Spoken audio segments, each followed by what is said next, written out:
so good to have all of you with us today. My name is Chris, and we're in the second part of this series, Walk the Line. And there's nothing like a great revenge story, is there? I mean, there's just something within us. We love a great revenge story. In fact, some of the best action movies are all based off of, revenge. I mean, you got a movie franchises like The Equalizer with Denzel Washington, or John Wick with Keanu Reeves, or My Wife's Heartthrob, Liam Neeson. I mean, I tell you, the first Taken movie was actually okay, but every movie after that, not so good. And my wife has this habit of saying, hey, you want to watch a movie? And I'll ask her, well, what movie is it? She'll tell me the title. I'm like, I haven't heard that. And then I'll ask the question, who's in it? And she'll say, Liam Neeson. And I'm like, oh, great. And then I will literally look at her and I'm like, so it's basically Taken part 822, right? Because they're all the same. Now, there's another revenge movie that maybe you wouldn't classify as revenge. There's another revenge movie that, doesn't have all the violence, doesn't have all the guns and the fighting and throwing people through doors. There's another revenge movie that, on the surface, looks, really childlike. But I think at the core part of the story, it really is a revenge movie. You want to know what it is? It's Cinderella. Have you ever thought about that? I mean, I know it's a Disney movie with a Disney princess, but the core part of the story is Cinderella, who, is being mistreated by her stepmom and her stepsisters, and then one day she just happens to lose her slipper, her sandal, her shoe, whatever it was. Just happened to lose it by accident. And Prince Charming just happens to find it. And they fall in love. And she moves into the castle with Prince Charming. And the whole time she's like, ha, ha, ha, ha, I've gotten my revenge. You see, there's nothing like a revenge story. You love that revenge story. I love that revenge story. But the revenge isn't the beginning of the story, is it? I mean, the revenge is the action. What always gets tethered to the very beginning of the story is the grudge. Someone hurts someone else. Someone offends someone else. Someone breaks trust of someone else. Someone attacks someone else. Someone wrongs someone else, right? The grudge starts. And once the grudge is there, now you start to plot your revenge, right? Every great action movie, is where it starts. There's a grudge, and then all of a sudden, how am I going to get that person back? And there's something within all of us. Not only do we like to watch those movies, and not only do we like to read those stories in our own personal lives. You and I, we love a good grudge, don't we? And more than that, we love plotting our revenge to get back, to pay that person back. But here's the thing with a grudge. It's just true. You see, if we hold on to a grudge, we can't hold on to anything else. You see, that grudge takes up all of our space. That grudge takes all of our emotional space, our mental space. I mean, think about how many of those shower conversations you've had, plotting your revenge because of what that person has done to you. How many times you find yourself driving in your car all by yourself, and your mind, it is scripting a revenge storyline like no other. And you might be thinking to yourself right now, I don't know if I actually have a grudge. Well, you could change that word. Don't get lost in that specific word. Maybe you're holding on to, literally revenge. Maybe you're holding on to, bitterness. Maybe you're holding on to hurt. Maybe you're holding on to unforgiveness. You see, you could slide another word here, but the reality is still the reality. When you're holding on to it, it consumes all of you. And if we're not intentional, and I mean intentional, it will dominate and infect every relationship that you have. We had a container of strawberries one time, and they're beautiful red strawberries. I mean, just gorgeous, right? Like bright red strawberries. We put them into the fridge, and they were only in there a few days. It wasn't a real long time. And then one day I opened up our refrigerator to get some of the strawberries, and all of a sudden I looked, and well, almost the entire container had turned black and fuzzy and moldy. It was astonishing how quickly. So I opened the lid and I started pulling out the good ones. And what I realized, in the very back corner of the container, there was one really, really dark black strawberry. That one infected the entire container. I mean, I might have saved 2 or 3 or maybe 4. One strawberry or one bad strawberry infected all of them.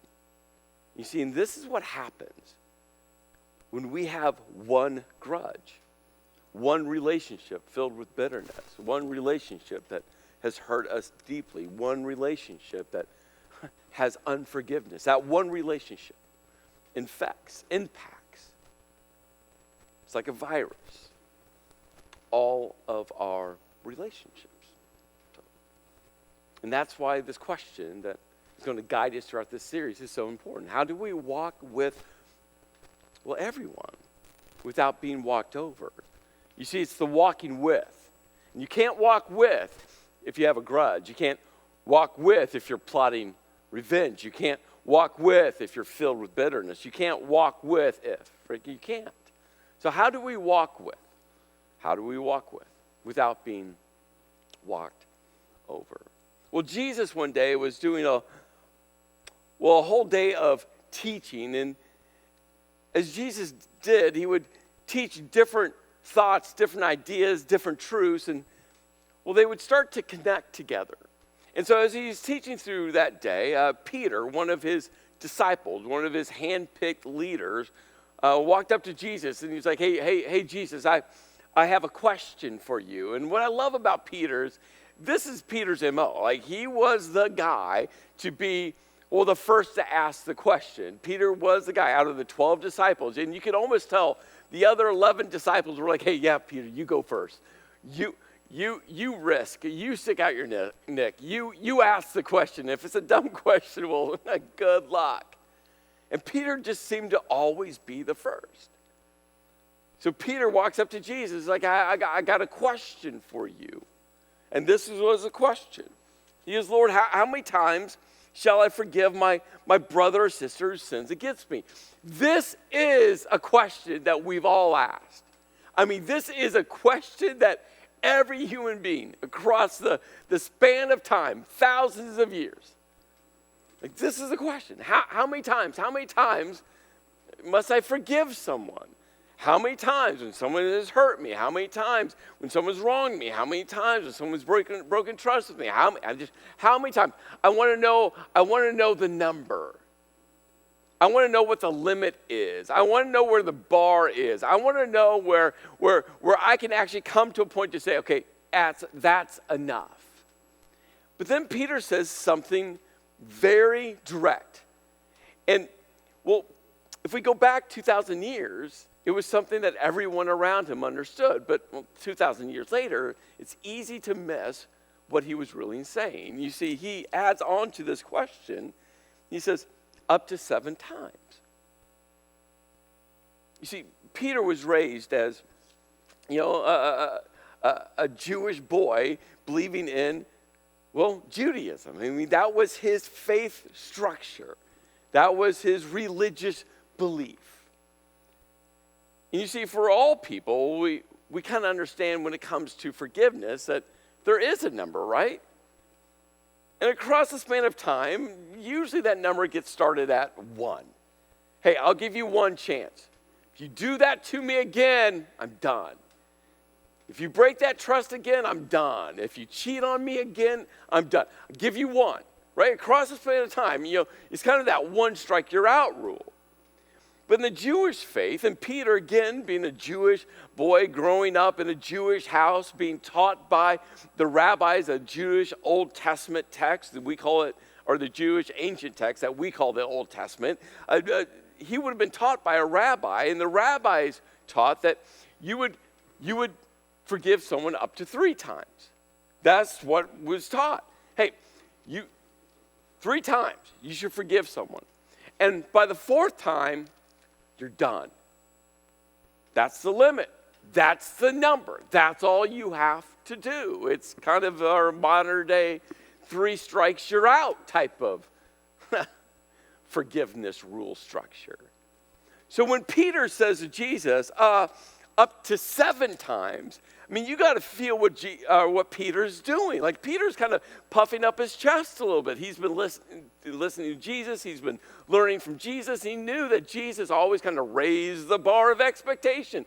So Peter walking up to Jesus like, hey, is it 7? Is that the number? Right? And that's a pretty impressive number, especially in a pagan world that says, I'll give you 1 chance, and a Jewish religious world that says you got 3. I mean, Peter more than doubles it and says, hey, what about 7? God, that's a good number. You can almost sense that Peter kind of looked around to the other disciples, that had kind of allowed him to be the first one to ask the question that everyone was wanting to know the answer to. And I think Peter kind of like smiled and was like, I think I got this right. I think I got the right number, right? It's not 1. It's not even 3. I mean, 7. That's a good number. And then Jesus looks at Peter. I think he looked around to everyone around him and said something that was staggering. He said something that I think all of them, it just caused them to, sit in deafening silence. It was something that, their jaws would have dropped. Jesus said, I tell you, not 7 times, but 77 times. And here's what they all understood. Here's what they all grasped. When he said 77 times, or maybe you've heard it said 7 times 70, what Jesus was saying to them, it's infinite. There is no limit.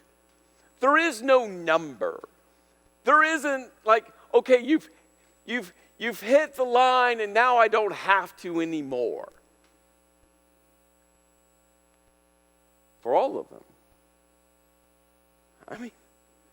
Including me. When you sit in that reality, it's difficult to grasp. Because we all, or maybe I should just pause and say, I know for me, I put a limit on people. And usually that limit is tied to how big the hurt is, how significant the wrong is. Don't we? I know for me, again, I'll just speak for me. I have a sliding scale. Man, if you just kind of have a bad day and you kind of say something that's kind of edgy and mean, right? Okay, I'll let that go. You attack my wife? That scale slides red line right away. You walk into my house and you steal a pencil. Okay, maybe you needed a pencil. But if you walked in my house and stole my dog, Lola, right? Sliding scale, there's a vast difference between stealing a pencil and my dog. If you're like me, and maybe you are, we put that sliding scale all the time. And we want to know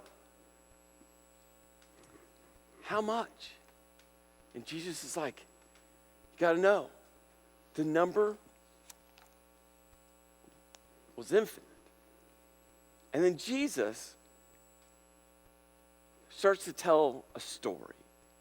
Now, Jesus was a master at this. This was a very common technique for the rabbis, the Jewish religious leaders. They would teach spiritual truths by telling what was called parables. They were fictitious stories with a, essential, timeless truth to them. And Jesus was a master story, parable teller. And so he starts to tell this story.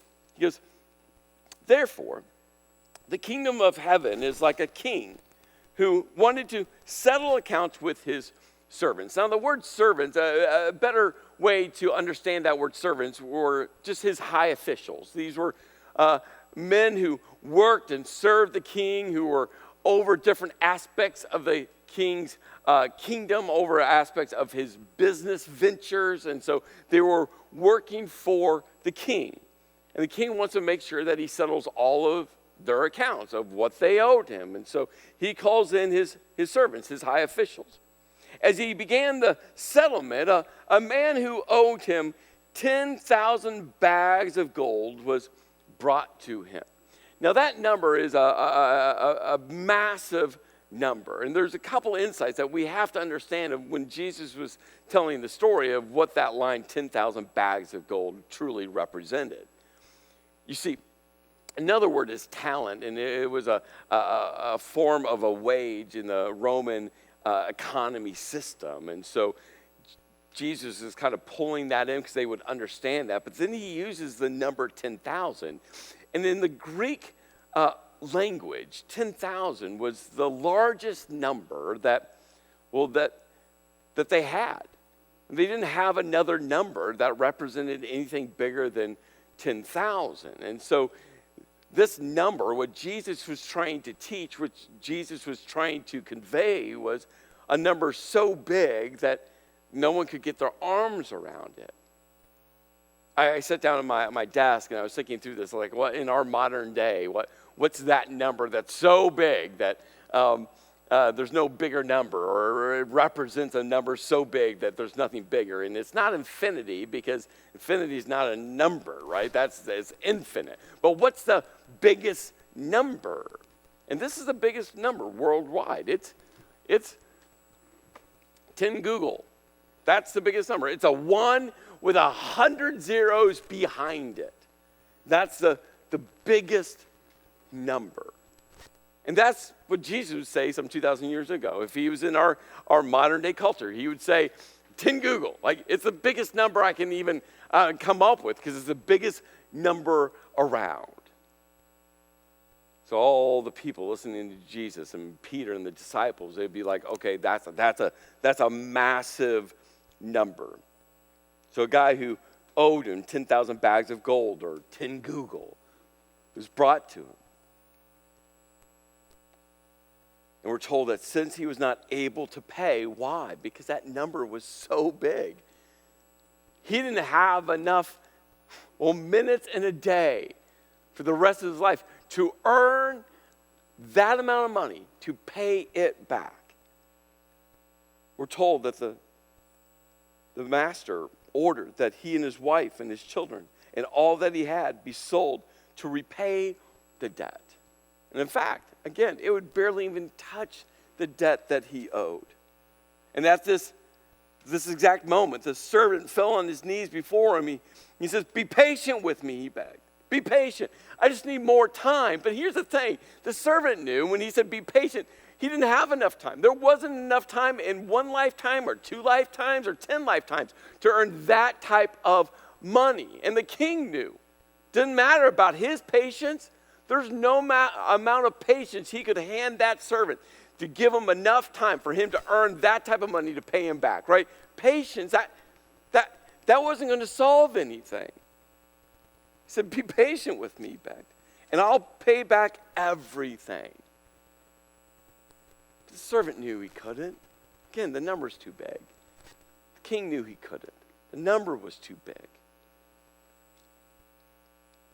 The servant's master took pity on him and canceled the debt.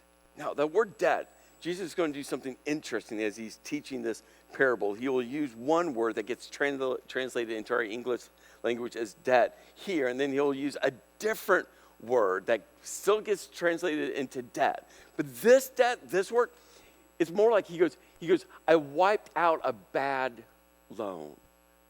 that the king just looked at this debt as a loan. And it was just a bad loan, and he forgave the loan.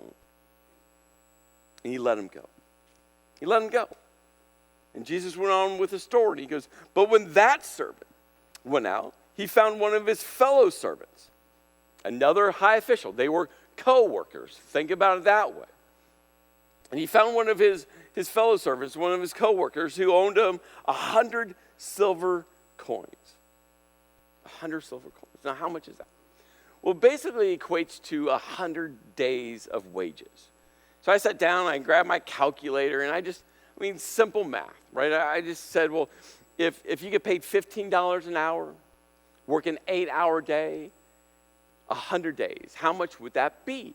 Just in modern day dollars. And what I came up with is that number was, well, $12,000.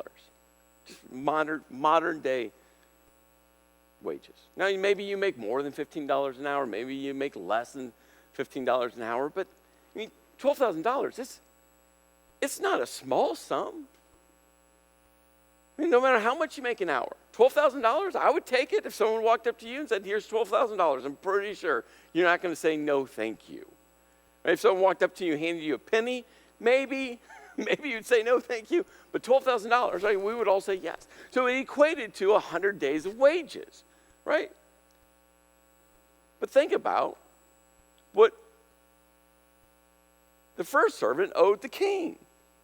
He owed him this number. Just pause there for a moment. The king had just forgiven him that. It's a 1 with 100 zeros. This is a dollar amount that no one can fathom. He was forgiven this, but he goes finds a fellow co-worker who owes him that. He says, you got to pay me now. And Jesus goes on, he grabbed him and began to choke him. He physically attacks him. He just didn't verbally say things. He is giving him a beat down. And he screams at him. He goes, pay back what you owe me. Pay it back now. I want my money. His fellow servant, his co-worker, fell to his knees and begged him. And listen to what he says. It's the same thing that the other servant had just said to the king. Just be patient with me. I will pay it back. But he refused. The king just forgave him his massive debt that he could never repay. But now he refuses to give his fellow co-worker, his fellow servant time to repay back a debt that he actually could repay. He refused, we're told. Instead, he went off and had the man thrown into prison until he could pay the debt. And when the other servants saw what happened. Now, we got to pause there. Because this is one of those parts of the story that would be so easy to just overlook and not catch. And if you're a Christ follower, you got to lean into this. You can't miss this. You see, we have to understand that other people are watching. Jesus said that people will grasp his love by how we love each other.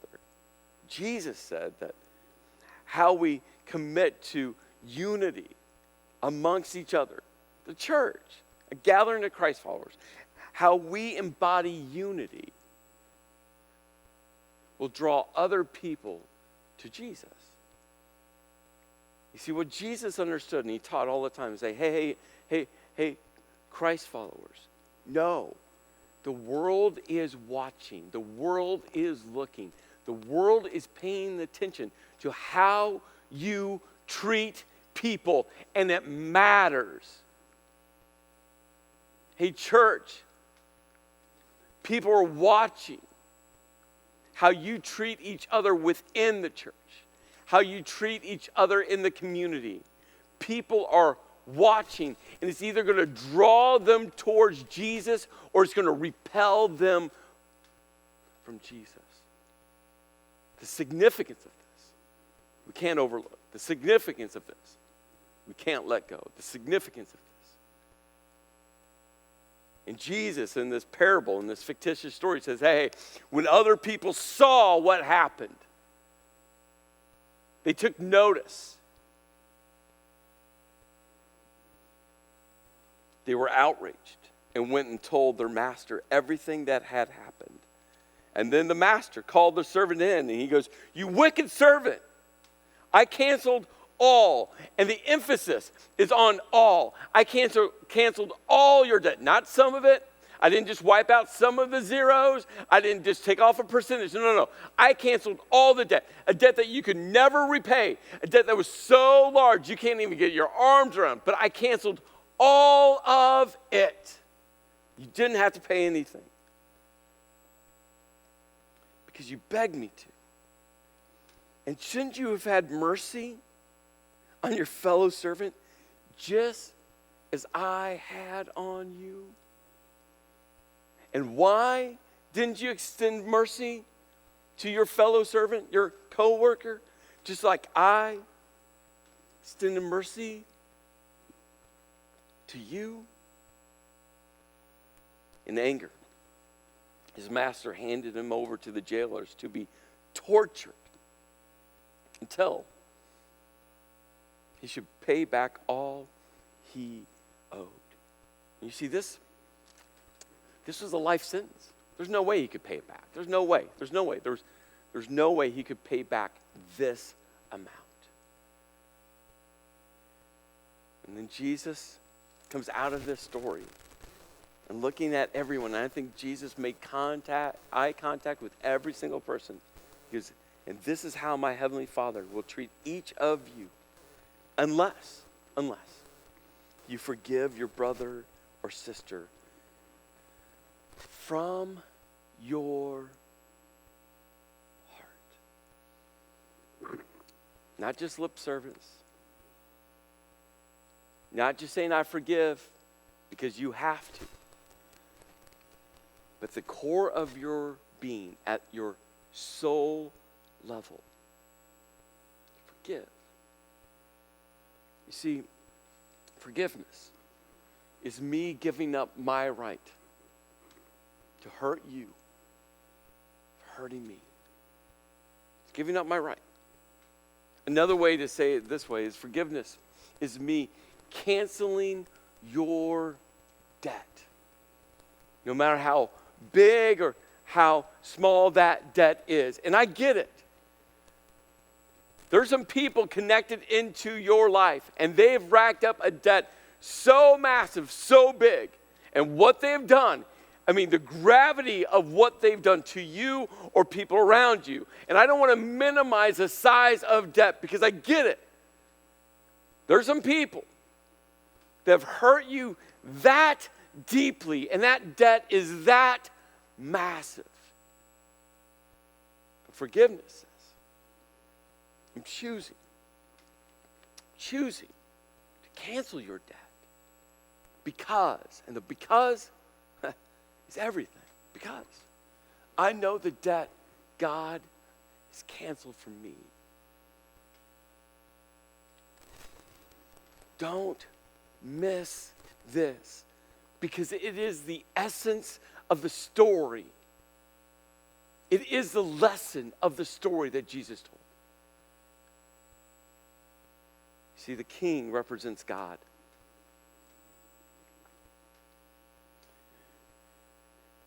And he has forgiven us a debt. When you place your faith, your trust in Jesus, his grace surrounds us. It cancels our debt. But yet we have a way of going to other people and saying, but you owe me. See, one of the challenges in this series, we looked at this in part 1 on the spectrum. You know, either you find yourself as a push-arounder, you let people walk around all over you, you don't have boundaries, you let people take advantage of you, or you are a push away, or you just keep everyone at arm's length. You're closed off. And the goal is, how do we walk with each other? And we have to come in from the extremes to actually walk with. Part one, and this has to be the beginning part. We looked at what John, another disciple, wrote in 1 John chapter 3 and 1 John chapter 4. That love, we have to start with understanding, grasping God's love for us. So many times we think about how we love God, and you should do that. But the beginning place is grasping God's love for us. It's everything. How deeply God loves you. How deeply God loves me. And as you grasp God's love, we have to grasp his forgiveness. The debt that we owe God, but God's grace through Jesus on the cross wipes out the debt. Wipes out the debt. And in the same breath, and I get this, when you think about God's love and his call for us to love everyone, when you think about God's forgiveness in your life, and he's like, no, you have to forgive others. This word "but" comes creeping in, doesn't it?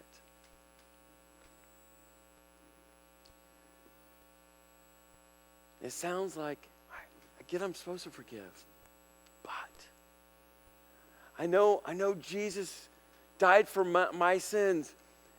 But Chris, if you know my story, if you know what that person has done to me, I just don't know how. So in part 3, we're going to get really, really practical on what does forgiveness really look like? I mean, we're going to look at things like, well, yeah, you can forgive, but there's still consequences to actions. And so many times people think that forgiveness means there's no more consequences. In part 3, we're going to look at, well, no, there's still boundaries. You can forgive someone, but still create boundaries that people have to agree to, or if they don't, then you can't walk with them. Forgiveness still means that you should protect yourself, your emotional, mental health, and those connected with you. So many times we think we forgive and that the consequences, the boundaries, it just goes out the window. Well, I guess I have to forgive. No. And Jesus actually will hit on this. Jesus teaches on this, and Jesus models this. And that's why we have to understand forgiveness. It means I cancel your debt, whether you want me to or don't. I cancel your debt, no matter how big it is. I'm going to choose to forgive. But for us to truly be able to choose to forgive those who have hurt us the most, we have to start with what God has done for us. You see, have you grasped the gravity of your sin and the grace God has extended to you? Have you grasped your sin, the debt load, and the grace through the cross that God has wrapped around you? As you understand God's forgiveness for you, as you receive that forgiveness, it's going to help you. It's going to stretch you to extend that forgiveness to others. Let's pray. Lord, I just ask